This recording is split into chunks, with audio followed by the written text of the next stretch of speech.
Hi everybody, Tammy here, and I wanted to briefly go over something that you may not know exists in Google Docs. Hopefully some of you have been able to use it if you have found it, but I think it's a great and useful tool, especially for our ELA teachers.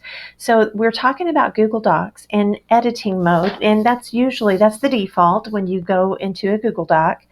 That's shared with you or that you have created, and you're usually in editing mode, which is right up here in the upper right.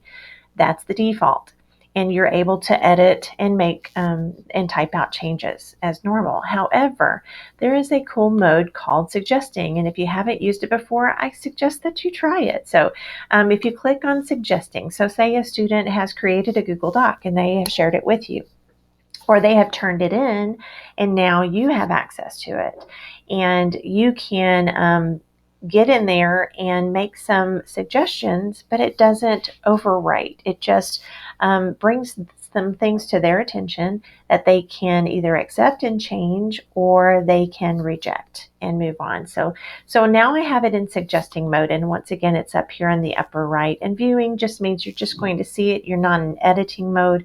You're just going to see how it would look in a final document or a printout. So I'm in suggesting mode, and say I want to, I'm just looking, I just pulled out just some random document. So I want a space here. So I'm going to put a space there, and it puts a little bracket around it, and it makes a little comment to the side here that just says add a space there. And I can say, oh, I'm not going to tell them that. I can get rid of it, or the person, when they see their document and they see this, then this is where they either reject it or accept it, and then it would add that space if they accepted that, and so the space is there. They can also make a reply to that comment. So it kind of pops up its own comment, even though comments are its own thing. So that's just one example. Say, I can't really see this color here, so I'm going to suggest that you make it red. And so it pops up in those little green brackets, and it says format, maybe, oh, I pushed the highlight instead. So instead of that, I'm going to change that. I didn't mean to do that. I meant to make the text color red.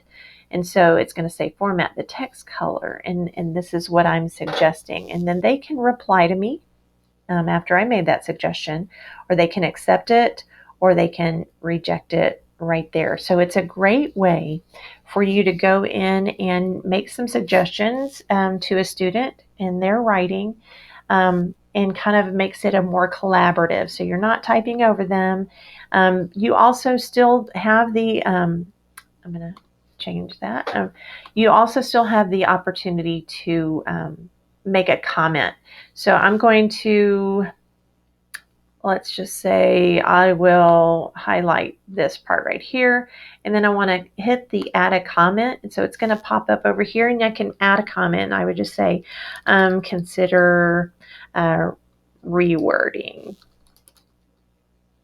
and then make that comment, and then that is left over here, and then the person, when they see that, they see what is highlighted, what I'm talking about, and then the comment over here. And then we've got the drop down edit. I can edit it, delete it, or make a link to that comment directly, so the student would be able to see it.